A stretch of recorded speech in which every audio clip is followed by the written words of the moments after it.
Ladies and gentlemen, they will never, ever, ever, ever, ever, ever get Trump's tax returns. Why? Because there's no probable cause to receive those returns. There's no reason to look at Trump's taxes because they haven't accused him of some kind of crime. They've said, oh, he's inflated his assets and what he's worth, his net worth, to obtain loans. Then pick a specific bank and a specific deal and a specific event that took place, not in a galaxy far, far away, where something happened, we don't know what, but we need the FBI to find out, and oh my God, believe the person. Pick a specific event where he lied on a loan application, okay? A specific date, time, bank that he deceived, venture that went, kaput. Oh, I don't know, like Whitewater. And some kind of business venture, some kind of Enron-like scandal that Trump presided over, where you can link that specific event with witnesses, with people at the bank or lending enterprise willing to testify. Find these people. Now, they don't have a specific crime that he's committed. They don't have... Okay, the original motivation was, well, he might have... The Russians might have dirt on him or leverage. Oh my God, he has leverage from all these people. Look, the guy has been... We'll get to this, and also we'll get to the ridiculous example of quote-unquote investigative journalism. Yeah, right. From the New York Times, Trump engaged in suspect tax schemes as he reaped riches from his father. Not one shred of evidence here. Not one shred of evidence. Constant allegation. Constant accusation in the form of our investigation has found. You can't simply say our investigation has found. You have to say, for example, let's get to the Clintons, shall we? Because this isn't, people, you can't talk about the Clintons. No. Always a mirror to any Democratic claim should be Bill and Hillary. Why? At least 85 of 154 people from private interests who met or had phone conversations scheduled with Clinton while she led the State Department donated to her family charity or pledged commitments to its international programs, according to a review of State Department calendars released so far to the Associated Press. Not some murky New York Times investigation where you're just going to have to trust the figures. Okay? This is actual State Department calendars. 85 combined, the 85 donors contributed as much as $156 million. Not in her returns, sorry. That's why when Democrats say, well, she gave her returns. She's completely above board and transparent, aside from numerous servers located outside the United States government for 4 years, where Brian Pagliano's emails are missing, and she transferred illegally top secret and special access program intelligence, deleted 33,000 emails, destroyed and Blackberries with hammers, wiped servers clean, shipped a laptop in the mail, and then told a guy on Reddit, Reddit Stone Tier, to delete VIP emails after they were subpoenaed. But aside from that, she's completely transparent. 85 donors gave $156 million. At least 40 donated $100,000 each, and 20 gave more than $1 million. Yeah, it's not on her returns. But it's a charitable endeavor. It doesn't have to be. It wasn't money that she earned. Yeah, it was. That they earn that money. They get that money, and they utilize the money through networking and through creating contacts and through 500 conflicts of interest. We learned from the emails. Oh, that's right. The emails that hurt national security, because we learned about Bill Clinton, Inc. and the 500 conflicts of interest. That was a Clinton Foundation employee who stated that.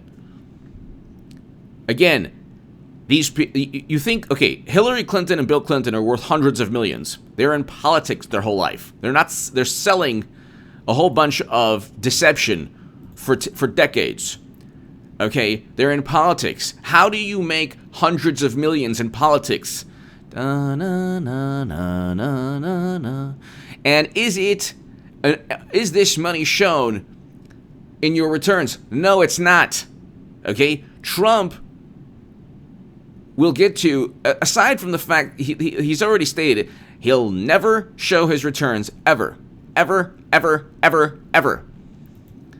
This is a great Cleveland Plain Dealer, the editor, Mary Kate Doherty, wrote, in Operation Destroy Trump, the Mueller report was a bust. Enter House Democrats with Plan B. This is an oversight. It's an abuse. It's an abuse of power to achieve a political end. Of course, in and of itself, President Trump's refusal to voluntarily submit tax returns isn't probable cause for malfeasance. Of course it's not.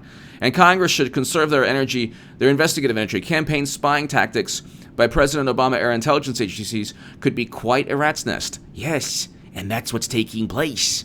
That's why they are petrified. So, 85 donors contributed $156 million to the Clinton Foundation. 40 donated $100,000 each, and 20 gave more than $1 million. Oh, she happened to meet with them and speak with them. Gee, I wonder why. Maybe it was because of the millions of dollars, the $156 million these 85 people gave. Again, that's not part of the returns. So it's not the letter I'll read you right now.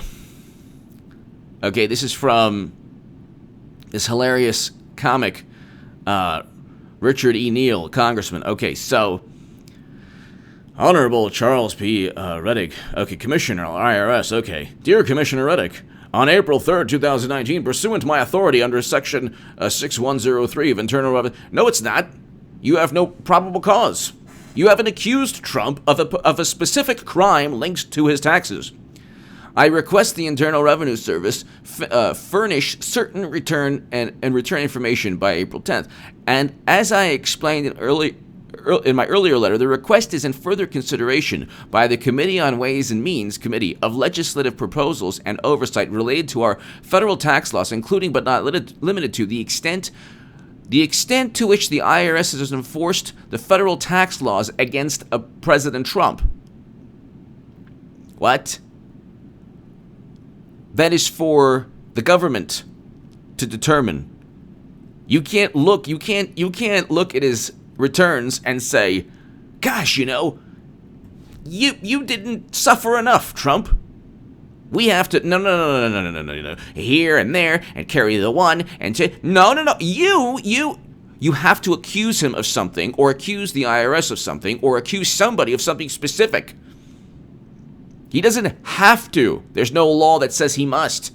And Congress can only demand his returns if there's probable cause of a specific crime linked to a specific business venture, real estate endeavor, loan application, something that he did, that he committed a crime. Charles Ortel, I interviewed him. He's a financial genius.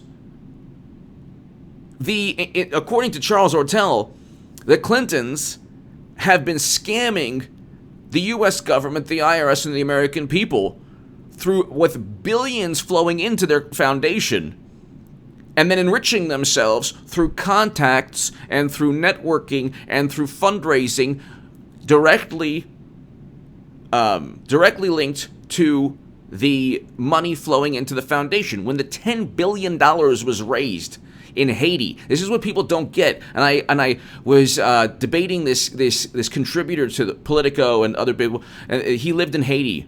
Okay, he was not Haitian. He was an American guy. He lived in Haiti, and he was like, well, the Clintons, they didn't steal anything. I've critiqued them, but you are saying they stole something, and they didn't have a bag full of $10 billion. They didn't deposit the money. They didn't steal anything. I interviewed Haitian-born journalist Daddy Cherry in the Huffington Post. I interviewed Charles Ortel, financial analyst, in the Huffington Post. What the Clintons did is they helped raise, they raised, along with all the different subsidiary groups related directly to the Clinton Foundation, they raised $10 billion for the people of Haiti after the devastating earthquake. The $10 billion they raised were from corporations that also give money to the Clinton Foundation. The $10 billion they raised was from individuals and multinational corporations and very powerful entities that gave money into the Clinton Foundation and said, hey, you know what? There's another project helping the people of Haiti. But that's a networking scam, grift. Those people then donated to her campaign in 2016. Those people then donate to, you can introduce networking, you can introduce people who donated to Haiti to a congressman that needs money, a Democratic congressman. So, for example, Clinton Foundation donors donated a great deal to Democrats in the House and Senate, to congressional Democrats, to Debbie Wasserman Schultz. That is a fact. In fact, Debbie Wasserman Schultz, interestingly enough, and I write this in one of the books on Amazon, Debunking the Trump-Russia Myth, but her top secret emails, but her deleted emails.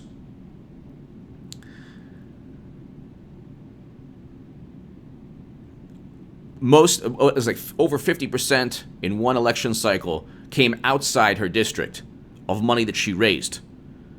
And in terms of money that many of these Menendez in New Jersey, the money they raise, a big percentage is actually linked to people who have also donated to the Clinton Foundation. It's a gigantic grift. That's why when you have people saying, oh, get money out of politics, what they do is that a PAC that AOC had, that she was a board member of, gives money to LLCs, and oh, by the way, the LLC hires the co-founder of the PAC and gives tens of thousands of dollars or $100,000 to his company. The co-founder of the PAC that AOC was on the board of is paid by the LLC from money funneled from the PAC. Get it? So anyway, I am aware that concerns have been raised regarding my request and the authority of the committee. Yeah, you know what the concerns were? You spent 2 years utilizing the Steele dossier and CrowdStrike, and I explained in my article below in the Federalist, when you type in James Comey, when you type in Andrew McCabe, you get my article. They should be charged with conspiring to defraud Americans. And I explain in my Federalist article, share that everywhere, why James Comey and Andrew McCabe should be charged, and Peter Strzok should be charged with defrauding Americans. But they engaged in an organized effort to deceive FISA judges, to leak classified information, and there was numerous admissions by Peter Strzok saying, we will stop Trump. This was an organized effort. This falls under the statute that I've explained in my videos, and I explain in the article. Get that article viral, ladies and gentlemen. You must please get that article viral. It's very, very important. H.A. Goodman, The Federalist. It's below. And I'll just read you a quick, something really important from the article right here. Comey and McCage should be charged with conspiring to defraud Americans. Comey and Strzok and McCabe almost certainly conspired to use a compilation of salacious, unverified allegations as evidence to begin a federal probe. Ladies and gentlemen, share this everywhere. Without Comey, Strzok, and McCabe and people like them, that Federalist article is below in the pinned comment and also in the description. Share it everywhere. It's the first thing you see when you type in McCabe and Comey on the Google. Yours truly wrote it, and it explains everything, all the ways they set up and framed Trump. So when people say, it was nothing illegal, you can give them this article and tell them to please be quiet and read and learn and educate yourself. But you have the ups and downs. This is Forbes in 2016. The ups and downs of Donald Trump, 3 decades on and off the Forbes 400. Look, the guy has been in the public eye, and he has been endless in engaged in endless financial dealings. He's gone bankrupt. Fine. Has he always been successful? No. Has he been successful pretty much overall? Very much so. Okay? He's in the public eye. There was nothing that he could get away with in terms of, like, the Clintons get away with things, and they're guilty, but they still get away with things. They won't eventually, because eventually Clinton will get indicted. You have everyone around her getting indicted because the criminality was so widespread that they actually engaged in even more criminality than they're used to. So you have, well, you know, what is, gosh, I never had relations, oh, but yeah, I guess I did do that, okay, oh, you know, then you get disbarred, all that, so, yeah, but you know, you're not really gonna take him out of the presidency, I don't know, you get out of it, you're out of it, great, you got what you needed in the Oval Office, and you got out of it, oh, Whitewater, well, there's nothing really, and everything else, and you get out of it. They get out of things. They weaseled out of things. They eat scandal for breakfast. Trump was not known for his constant... In terms of a businessman, yeah, there are unethical issues. Great. That I'm not saying he's not a saint when it comes to bought the USFL, messed that up, whatever. He's not a saint, but he's not a criminal. The Clintons are actual criminals. A big difference. You want to talk about a tax scam? If you have a charity that raises billions of dollars, and then you enrich yourself through networking and through business deals, 500 conflicts of interest that even a Clinton Foundation employee admitted. The emails are pristine, people. So like, oh my God, this is national security.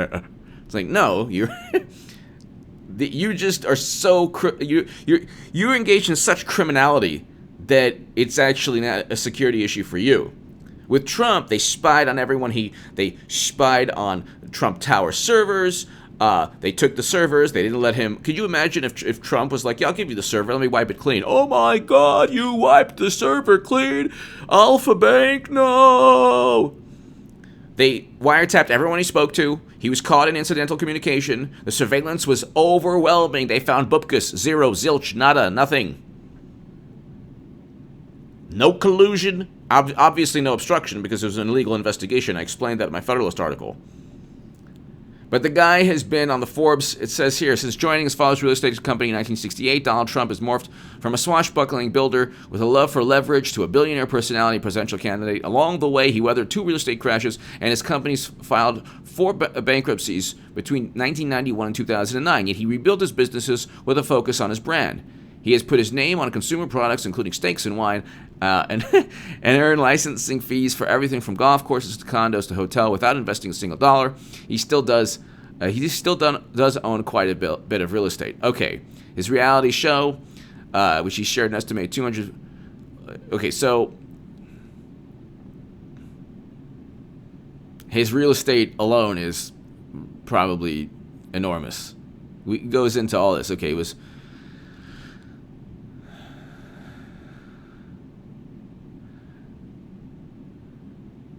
All right, so they talk about his net worth. It goes on and on. You have to pick a specific crime with witnesses a specific scheme that he engaged in. They haven't. He's been in the public eye for decades, in and out of the Forbes 100, 400. Okay, so that Forbes article just basically explains the guy is a wealthy guy. He's been a wealthy guy. He has a wealthy family. He's been in business for decades, and the Democrats have nothing on him.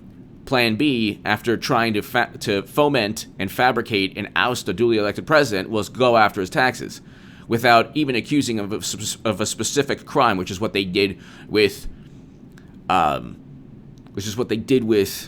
Trump Russia. Now you have this New York Times article. It's not the AP where they looked at State Department records and said, look, this is the money that flowed in, and she hooked them up. Trump engaged in suspect tax schemes as he reaped riches for his father. Really? Okay. You're going back in the 90s now? Really? So this is an investigation in the 90s. This is where like, well, I can't believe Assange was not fair. It's just, it's information is important, but if you're just focused on, a political outcome, New York Times, MSNBC, CNN, Washington Post, all of cable, almost all of media, all of Hollywood, all their lives are devoted and dedicated. Every article you read, Trump is trying to destroy the universe. One publisher publishes pristine emails. No! And then they're like, tax returns. We the Mueller report. Now we got tax returns. The president has long sold himself a self-made billionaire, but Times investigation found that he received at least $413 million in today's dollars, $413 million in today's dollars from his father's real estate empire. Okay. So there's puffery there, and he's not really as rich as he says. Yeah, there's no crime there. Much of it through tax dodges in the 1990s. Then why wasn't he accused in the 90s of dodging taxes? They have to investigate what he did in the 90s to get his tax. So one of the responses, well, the New York Times did an investigative report. Yeah. So they're accusing him of dodging taxes in the 90s, so they need his tax return in 2019?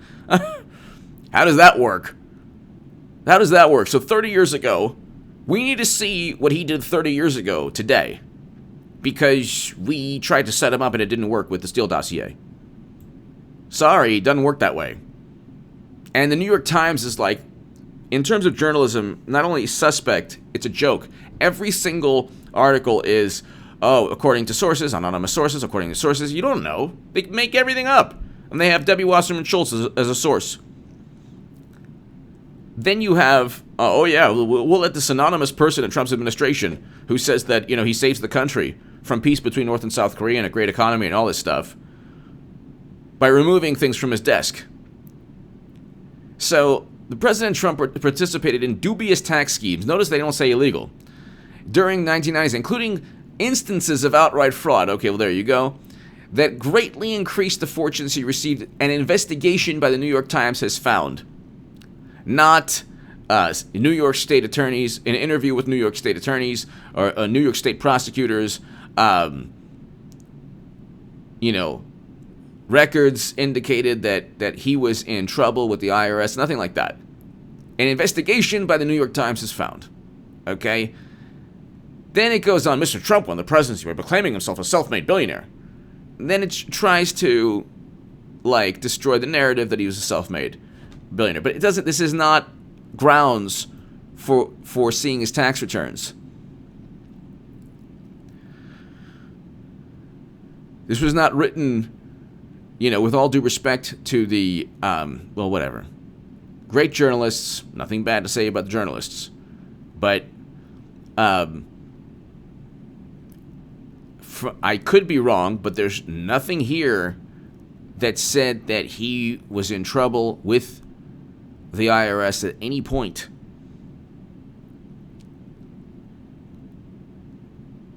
Okay, so goes on, tries to disparage his father. He's really not, the big things, he's really not that rich, It's like, okay.